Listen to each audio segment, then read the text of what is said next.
In the heart of West Asia, a storm is brewing once again. This as the United States of America inches towards reviving a nuclear deal with Iran. Latest reports now claim that the US intelligence believes that Israel could make preparations to carry out an attack on Iran in as little as 7 hours. Yes, that's the window given by Israel. Or shall we say, that's the notice given by Netanyahu. No build-up, no countdown, just a swift attack. However, the US intelligence officials doubt the efficacy of a unilateral strike by Israel. Before we tell you why, listen in to what the US President Donald Trump had to say. Well, I'd like to be honest. Yes, I did. Next question, please. Just last on sanctions. I did, yeah. If Senate Republicans want to push It's not a warning. I said I don't think it's appropriate. What exactly did you tell him? Did I just said I don't think it's appropriate. We're having very good discussions with him, and I said I don't think it's appropriate right now. Trump has warned Netanyahu against striking Iran, stressing that a military strike on Iran now will be inappropriate because the US and Iran are close to a deal. But is Bibi listening? According to reports, Israeli officials have told Washington that a strike could be carried out even if a nuclear agreement is reached between the US and Iran. But does Israel have the capacity to strike Iran unilaterally? US military officials are skeptical about how effective an Israeli strike conducted without any kind of American support would be. There are a slew of technical and geographical issues as to why an Israeli strike on Iran's nuclear facilities could be an issue.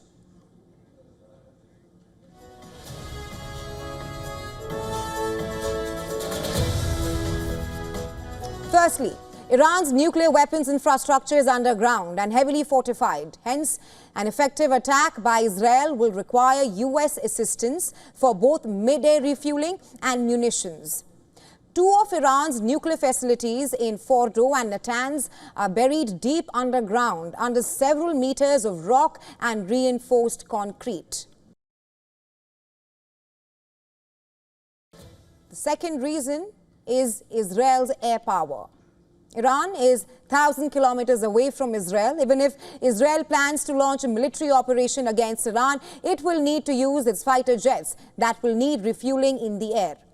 Even though Israel has a powerful weapon arsenal, like I mentioned, Iran has hidden its nukes deep inside the mountains. Perhaps the only weapon capable of hitting them are in America's arsenal. Israel will need something like the GBU-43B. It is a massive ordnance air blast bomb, also known as the mother of all bombs. This is the United States of America's biggest non-nuclear weapon.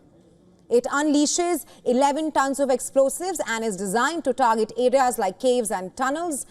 The Moab unleashes a destructing fireball that incinerates anything within a range of 30 feet after it detonates first.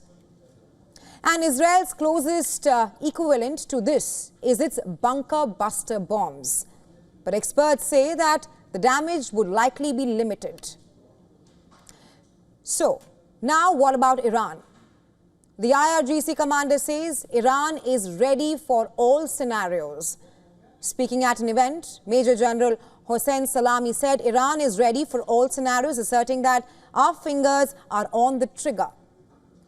Despite decades of international sanctions and economic isolation, Iran has developed formidable military capabilities. It is ranked 16th out of 145 countries in global military strength. So when we compare the defense capabilities of both the countries, Iran has a total population of 87,590,000, while Israel's population is 9 million. The number of active personnel in Iran is at 610,000, while Israel is at 170,000. When we talk about the defense budget, Iran is pegged at $9 billion, while Israel is pegged at $24 billion. Israel has 186 fighter jets compared to Iran's 241. The number of tanks Iran has is 1,996, while Israel has 1,370. Lastly, Iran has 65,000 armored vehicles and Israel has 43,407 armored vehicles. So clearly, Iran is capable of packing a counter-punch if Israel attacks. The last time tensions escalated between Iran and Israel was in October 2024. Back then, the US had supplied THAAD and Israeli Arrow systems to stop the Houthi missiles. However, one thing is clear right now. While Israel is adamant on striking Iran unilaterally, Tel Aviv seems to lack the full spectrum of capabilities for a decisive unilateral strike. That seems to rather make its pronouncements sound more like threats than a plan.